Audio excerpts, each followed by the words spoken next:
When we talk about the empath, we often romanticize sensitivity without asking the deeper question: why did this sensitivity have to develop in the first place? Empathy is not a personality trait that simply appears. It is often a survival adaptation. It emerges in environments where attunement to others becomes more important than connection to the self. The empath learns early to read moods, anticipate emotional shifts, and carry emotional weight that was never meant for them. For much of life, this can feel like a burden, even a liability. And yet, something profound happens later in life. What once fractured the empath begins to integrate. What once drained them begins to empower them. This sermon is not about celebrating pain, but about understanding how awareness, boundaries, and reconnection to the authentic self transform the empath from someone who absorbs the world to someone who can finally stand firmly within it. The empath does not begin life powerful. The empath begins life attentive. And that distinction matters deeply, because attentiveness is not always chosen, it is often required. In many early environments, especially those shaped by emotional unpredictability, neglect, or unspoken distress, the child learns that safety comes not from expressing the self, but from monitoring the emotional states of others. The empath personality emerges here, not as a gift, but as a strategy. The nervous system adapts by becoming exquisitely sensitive, scanning for cues, reading tone, body language, silence. This is not intuition in its mature form. It is vigilance, and vigilance, while intelligent, is exhausting. When empathy is born out of survival, it carries a cost. The child learns that connection depends on self-erasure. Needs are postponed. Feelings are minimized. The inner question becomes not, what do I feel? But, what do they need from me to remain regulated? Over time, this creates a split. The empath becomes skilled at holding space for others while being disconnected from their own internal signals. This is why many empaths feel overwhelmed, depleted, or invisible early in life. Their empathy is outward, facing only, with no container, no boundary, no self-reference. This is also why power does not arrive early for the empath. Power requires presence in the body. It requires agency, choice, and a felt sense of self. But the empath's early wiring is oriented toward others, not toward selfhood. Sensitivity without self-connection becomes self-sacrifice. Compassion without boundaries becomes depletion. Awareness without grounding becomes anxiety. So for many years, the empath experiences their sensitivity as a weakness, something that makes life harder, relationships heavier, and decisions more confusing. What changes later in life is not the empathy itself, but the context in which it exists. As the empath begins to heal, often through awareness, therapy, reflection, or crisis, something essential shifts. The nervous system slowly learns that constant vigilance is no longer required. The body begins to experience moments of safety, and in those moments, the empath starts to turn their attention inward for the first time, noticing their own sensations, emotions, limits, and desires without immediate guilt. This is the turning point. Empathy that once functioned as survival begins to reorganize into discernment. The same sensitivity that once scanned for danger now recognizes patterns. The empath sees dynamics others miss, not because they are trying to please, but because they understand emotional truth. They recognize manipulation, emotional immaturity, and unspoken pain with clarity rather than confusion. Their empathy becomes informed, not compulsive. Power emerges here not as dominance, but as grounded presence. The empath learns that they can feel deeply without absorbing everything. They can care without rescuing. They can witness pain without abandoning themselves. This is not a loss of empathy, it is its maturation. The survival-based empath needed others to be okay in order to feel safe. The integrated empath can tolerate discomfort without collapsing or fixing. Later in life, the empath's power comes from integration. Their sensitivity is now supported by boundaries, self-trust, and nervous system regulation. What once drained them now guides them. What once overwhelmed them now informs wise action. Their empathy becomes embodied, selective, and anchored in self-awareness. This is why the empath often becomes powerful later, because only then does empathy stop being a reflex and start becoming a conscious capacity, held by a self that finally knows it has the right to exist. The empath's early loss of self is not a failure of character. It is an adaptation to circumstances where authenticity felt unsafe. When a child grows up in an environment where emotional needs are dismissed, minimized, or punished, the developing psyche makes a quiet calculation. It learns that being fully oneself risks disconnection. And because the human nervous system is wired first and foremost for attachment, the child chooses relationship over authenticity. This choice is not conscious, but it is profound. The empath begins to orient life around external cues rather than internal truth. In this early stage, the self does not disappear dramatically. It fades gradually. Preferences become negotiable. Boundaries become porous. Feelings become inconvenient. The empath learns to override internal signals in favor of maintaining harmony, soothing tension, or preventing emotional rupture. This is why many empaths struggle to answer simple questions about what they want, what they feel, or where they stand. The internal compass was never allowed to fully develop. Instead, attention was directed outward, becoming exquisitely tuned to the emotional landscapes of others. This early loss of self delays power because power requires self-reference. Power is not control over others, it is the capacity to act from inner alignment. Without a stable sense of self, decisions feel heavy, relationships feel consuming, and direction feels unclear.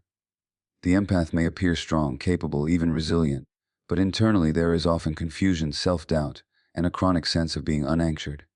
Sensitivity without selfhood leads to self-betrayal, and repeated self-betrayal erodes trust in one's own perceptions. Many empaths internalize the belief that something is wrong with them because life feels harder. They may believe they are too sensitive, too emotional, too affected by others. But what is often misunderstood is that their nervous system is still operating on an outdated survival map. It is responding to present life as though it were the past, as though connection still depends on self-erasure. Until this pattern is seen clearly, power remains inaccessible. Destiny, however, is not erased by delay. The empath's postponed selfhood is not gone, it is waiting. Later in life, often through emotional exhaustion, relational breakdown, or conscious healing work, the empath begins to question the old rules. They start noticing how often they abandon themselves. They feel the cost of chronic accommodation. And for the first time, the question shifts from, how do I keep everyone okay, to, what is happening inside me right now? This shift can feel destabilizing at first. Reclaiming the self often brings guilt, fear, and grief. Guilt for choosing oneself, fear of losing connection, grief for the years spent disconnected from authentic needs. But this discomfort is not regression, it is growth. The nervous system is learning a new truth, that authenticity does not equal abandonment, and that selfhood does not destroy connection, it deepens it. As the empath slowly reconnects with the self, something remarkable happens. Boundaries begin to form naturally, not as rigid defenses but as expressions of self-respect. Sensitivity becomes informed by choice rather than compulsion. The empath no longer absorbs everything indiscriminately. They begin to feel where they end and others begin. This differentiation is the foundation of real power. The delayed emergence of power in the empath is not accidental. It takes time to unlearn survival-based identity and replace it with authentic presence. It takes time to feel safe enough to inhabit the body fully, to trust emotions as signals rather than threats, and to act without constant self-questioning. But when this integration occurs, the empath carries a depth of wisdom that cannot be rushed. Power arrives later, because it is earned through awareness. The empath who reconnects with the self does not become hardened or closed. They become rooted. Their empathy is no longer a leak, it is a channel. Their presence carries weight because it is anchored in lived understanding. They do not need to dominate, explain, or prove. Their power is quiet, steady, and unmistakable, born from the long journey back to the self they were never allowed to fully become. Emotional attunement begins as a necessity, not a talent. The empath learns early that staying connected requires reading emotional weather with precision. Subtle shifts in tone, micro-expressions, silence, tension in the body. All of these become signals the nervous system tracks automatically. This is not curiosity, it is conditioning. The empath's attention is pulled outward, away from spontaneous self-expression and toward emotional surveillance. Over time, this creates a person who can sense what others are feeling before words are spoken, but who often feels confused about their own internal state. In early life, this attunement is exhausting because it operates without choice. The empath does not decide when to tune in, they are already tuned in. The nervous system remains on high alert, constantly anticipating emotional needs, conflicts, or withdrawal. This is why many empaths feel overstimulated in relationships, crowds, or emotionally charged environments. Their system is doing too much, too fast, without rest or regulation. What looks like emotional intelligence from the outside is actually emotional hypervigilance on the inside.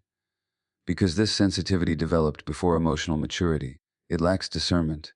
The empath may mistake intensity for truth, urgency for responsibility, and others' emotions for their own. They feel compelled to respond, soothe, fix, or accommodate. Boundaries feel cruel because the nervous system equates distance with danger. As a result, emotional overattunement can lead to burnout, enmeshment, and repeated relational patterns where the empath gives more than they receive. The maturation process begins when awareness enters the picture. Emotional intelligence does not come from feeling more, it comes from understanding what one feels and why. As the empath grows older and begins to question their patterns, they start to notice the difference between sensing an emotion and owning it. This distinction is subtle but transformative. They learn that being aware of someone's pain does not mean being responsible for it. They begin to recognize that not every emotional signal requires action. This is where overattunement starts to evolve. With healing, the empath learns to slow down their internal response. Instead of immediately reacting, they pause. They notice sensations in the body. They ask whether the emotion they're sensing belongs to them or to someone else. This reflective capacity is the core of emotional intelligence. It allows empathy to be filtered through self-awareness rather than urgency. As this capacity strengthens, the empath's sensitivity becomes more precise. They no longer absorb emotional information indiscriminately. They contextualize it. They understand emotional patterns over time, not just momentary states. They can differentiate between trauma responses and authentic expression, between manipulation and vulnerability, between empathy and enmeshment. This depth of perception is not learned from books, it is earned through lived experience and conscious integration. Later in life, the empath's emotional intelligence becomes a stabilizing force rather than a destabilizing one. They can sit with discomfort without rushing to resolve it. They can hold complexity without collapsing into guilt or anxiety. They can listen deeply without losing themselves. Their presence becomes grounding because it is regulated. Others feel seen not because the empath mirrors everything, but because they offer attuned, steady awareness. This maturity also changes how the empath relates to conflict. Earlier in life, emotional tension may have felt intolerable, triggering fear of abandonment or rejection. But with emotional intelligence, the empath understands that discomfort does not equal danger. They can stay present during difficult conversations. They can express their own feelings without apology. They can tolerate others' disappointment without self-erasure. This capacity transforms relationships from arenas of survival into spaces of mutual growth. The empath's emotional intelligence is not performative. It is not about appearing calm or enlightened. It is rooted in nervous system regulation, self-trust, and the ability to remain connected to oneself while staying connected to others. This is why it often emerges later in life. The groundwork requires safety, repetition, and patience. What once overwhelmed the empath now informs them. What once hijacked their system now guides wise action. Their sensitivity becomes an instrument rather than a burden. They can perceive emotional truth without being consumed by it. They can respond rather than react. This is the moment when empathy stops being a survival response and becomes a conscious, embodied intelligence that shapes leadership, intimacy, and authentic presence. Boundaries are not absent in the empath's early life. Because they lack empathy, they are absent because boundaries once threatened connection. For the empath, saying no was never just a preference, it felt like a risk. The nervous system learned early that harmony ensured safety, and differentiation invited rupture. So the empath adapted by becoming flexible, accommodating, and emotionally available beyond their capacity. This was not generosity, it was protection. In childhood, boundaries are learned through being mirrored, respected, and allowed to exist as a separate self. When this does not happen, the empath does not develop a clear sense of where they end and others begin. Emotional boundaries blur. Responsibility becomes confused. The empath feels accountable for moods they did not create and outcomes they cannot control. This pattern often continues into adulthood, where relationships are entered with unconscious contracts of over, giving, and self-silencing. Because of this history, boundaries feel unnatural at first. When the empath begins to set limits later in life, it often triggers guilt, anxiety, and fear of abandonment. The body remembers what the mind has forgotten. Even healthy boundaries can feel dangerous because they contradict old survival rules. This is why many empaths avoid boundary setting for years, choosing exhaustion over perceived rejection. What changes later in life is not the empath's capacity for care, but their relationship to self-responsibility.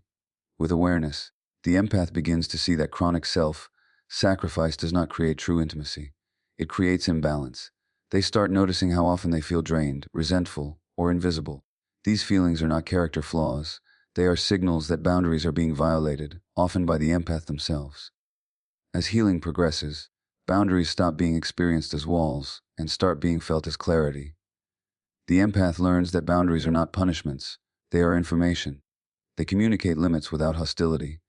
They protect energy without aggression. This shift takes time because it requires rewiring the nervous system to tolerate disconnection without panic. Each boundary set is a small act of trust in the self. Late, learned boundaries tend to be deeply held because they are chosen consciously. Unlike early, rigid boundaries formed out of fear, these boundaries are flexible and responsive. The empath knows when to open and when to close. They understand that availability is a choice, not an obligation.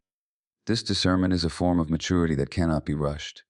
With boundaries in place, the empath's empathy becomes sustainable. They can remain compassionate without absorbing others' pain. They can offer support without losing themselves. They can stay present without becoming responsible. This creates a sense of internal stability that was missing earlier in life. The empath feels grounded in their body, aware of their limits, and confident in their right to honor them. Relationships change dramatically at this stage. Some connections fall away because they were built on access without reciprocity. Others deepen because they can now exist between two differentiated selves. The empath no longer seeks validation through over-giving. They allow others to meet them rather than chase them. This shift often feels like loss before it feels like freedom. Boundaries also restore the empath's relationship with power. Power no longer means enduring or absorbing. It means choosing. It means responding instead of reacting. The empath realizes that their sensitivity does not require self-betrayal. It requires self-respect.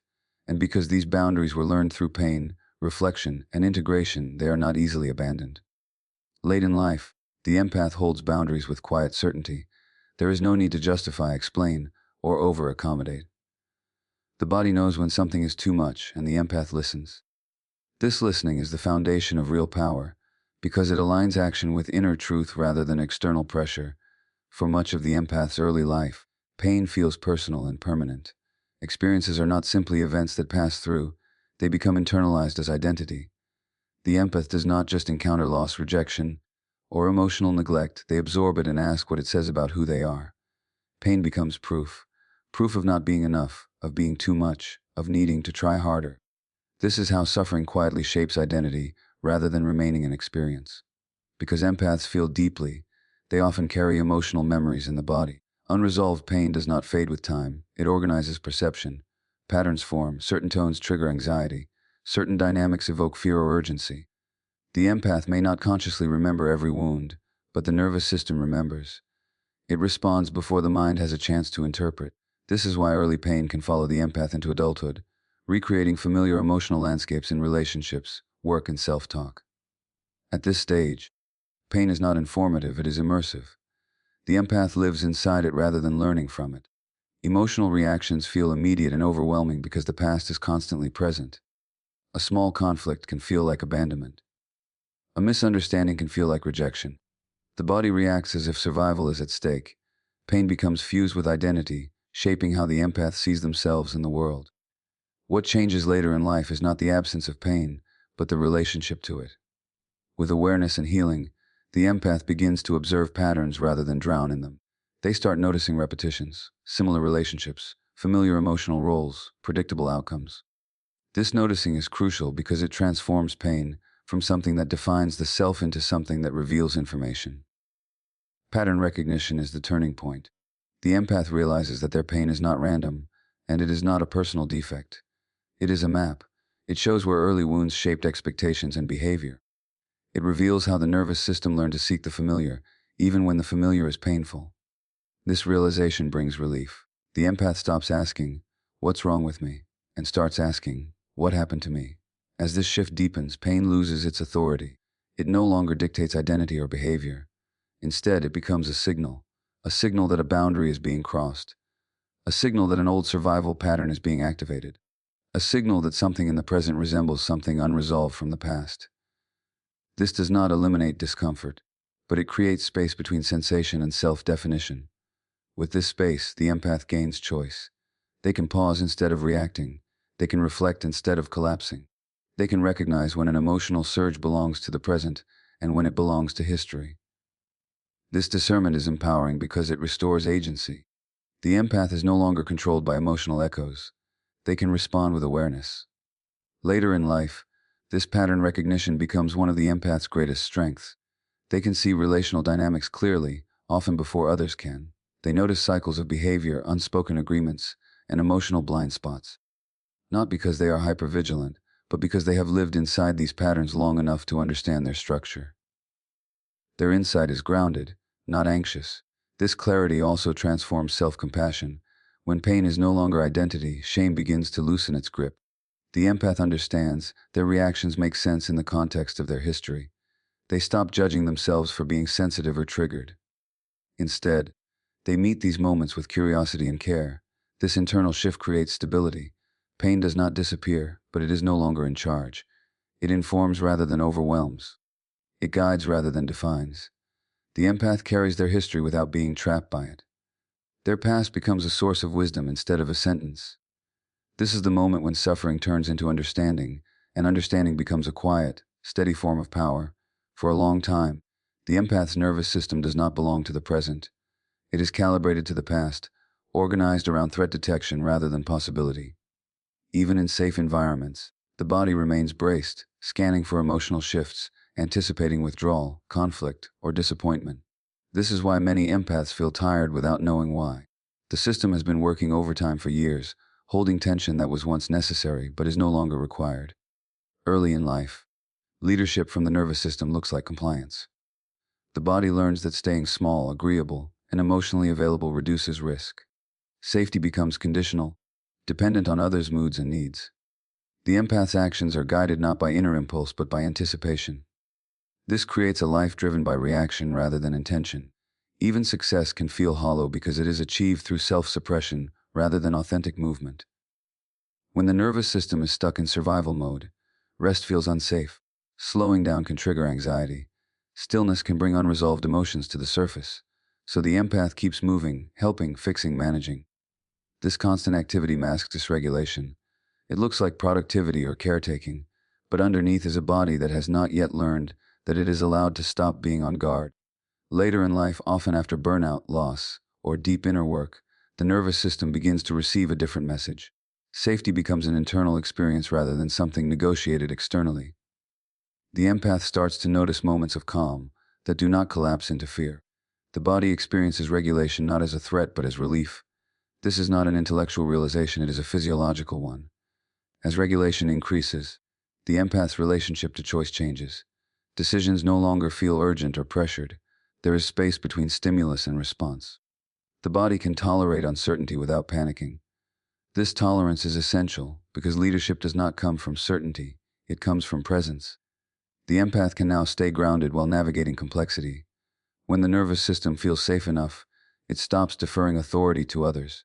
The empath no longer needs constant reassurance or approval to act. Inner signals become trustworthy. Sensations, emotions, and intuition align instead of conflicting. This internal coherence creates confidence that is felt rather than performed. This is where leadership emerges naturally. Not the loud or dominant kind, but the kind that steadies a room. The empath's regulated presence communicates safety to others. People feel calmer, more open, more authentic around them. This is not something the empath tries to do. It happens because the body is no longer broadcasting anxiety or urgency. With regulation, the empath can hold responsibility without becoming overwhelmed. They can take initiative without overextending. They can guide others without rescuing. The nervous system supports action rather than sabotaging it. Stress no longer hijacks clarity. Emotional intensity no longer clouds judgment. The empath also becomes more discerning about where to lead and where not to.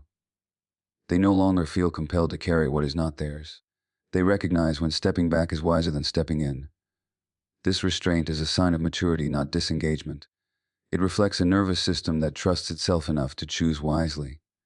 As safety becomes the baseline rather than the exception, the empath inhabits their body fully. There is a sense of arrival, of being here rather than braced for what might happen.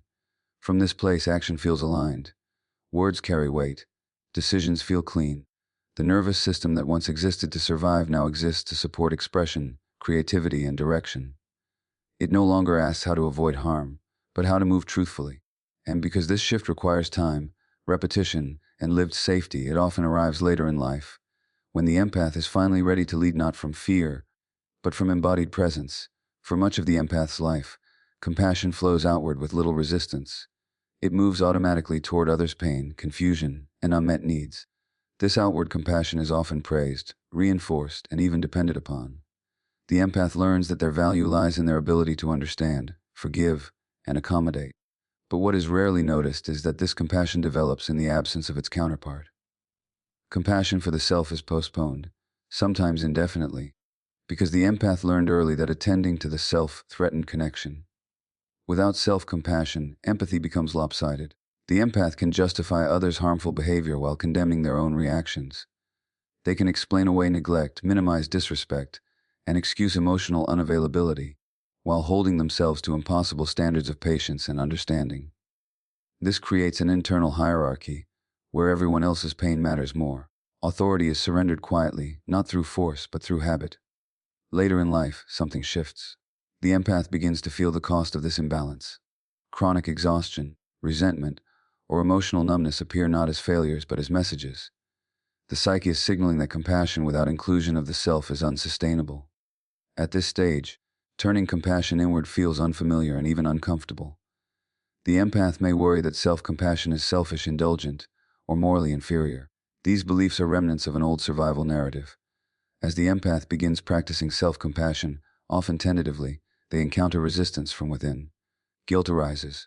Fear of becoming cold or disconnected surfaces. But over time, the body learns a new truth: caring for oneself does not diminish care for others. It refines it. Self-compassion creates internal safety.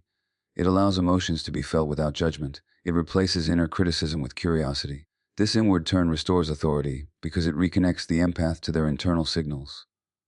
When self-compassion is present, emotions are no longer enemies to be managed or suppressed. They become information. The empath listens to discomfort instead of overriding it. They trust fatigue, sadness, and anger as legitimate experiences rather than personal shortcomings. This trust strengthens self-leadership. With self-compassion, the empath stops negotiating their worth through service. They no longer need to earn belonging by overgiving. This does not lead to withdrawal or indifference.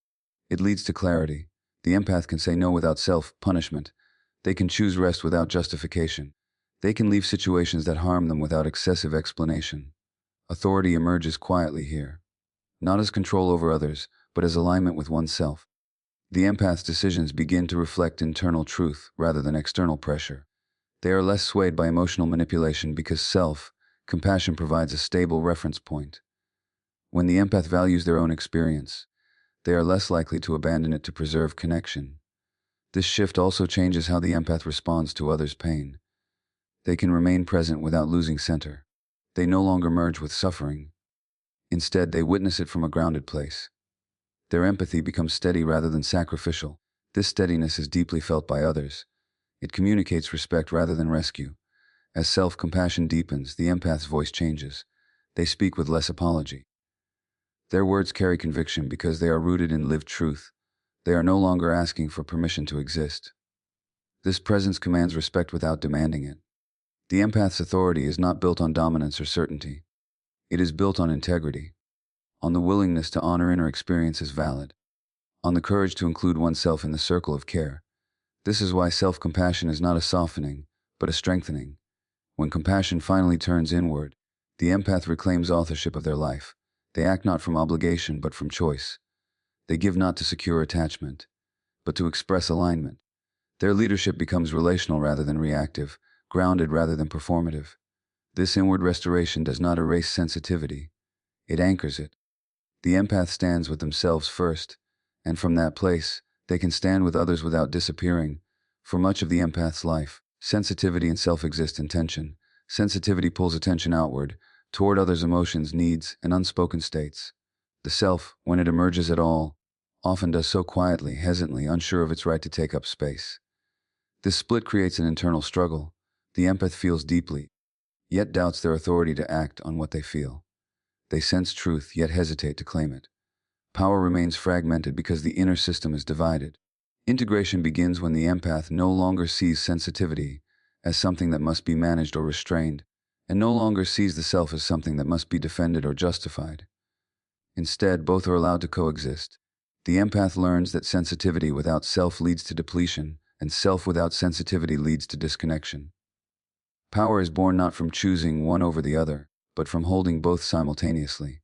This integration is not sudden. It unfolds through repeated moments of choice.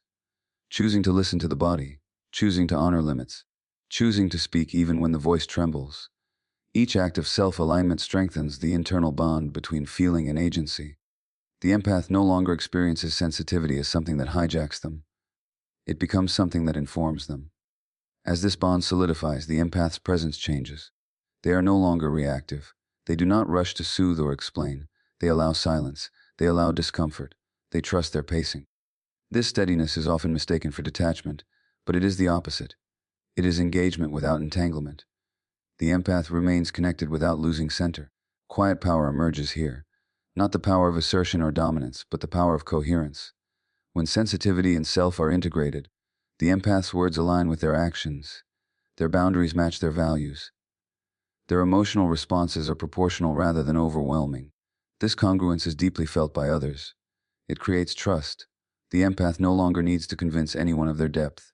They no longer perform understanding. They embody it. Their sensitivity reads rooms, dynamics, and unspoken truths, while their self determines what to do with that information. This discernment prevents overextension and preserves integrity. In relationships, this integration transforms intimacy. The empath can be open without being porous. They can be vulnerable without becoming unanswered. They no longer merge to feel close. They remain themselves while connecting. This creates relationships based on mutual recognition rather than emotional dependency. In leadership and creative expression, integrated sensitivity becomes vision. The empath perceives nuance, timing, and emotional undercurrents that others miss.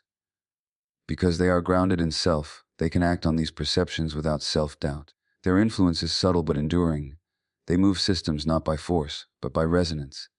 This form of power does not seek attention. It does not announce itself. It is felt in how the empath holds space, makes decisions, and remains consistent under pressure. Others sense safety and clarity in their presence. They trust them, often without knowing why. Integration also brings peace. The internal conflict softens. The empath no longer has to choose between being kind and being true. They discover that truth, when grounded in compassion, is kindness. And compassion, when grounded in self, is sustainable. The empath's power later in life is the result of this long integration. Sensitivity is no longer a wound. Selfhood is no longer fragile. Together, they create a presence that is calm, discerning, and quietly influential. A presence that does not need to dominate to be felt, or to disappear to remain connected.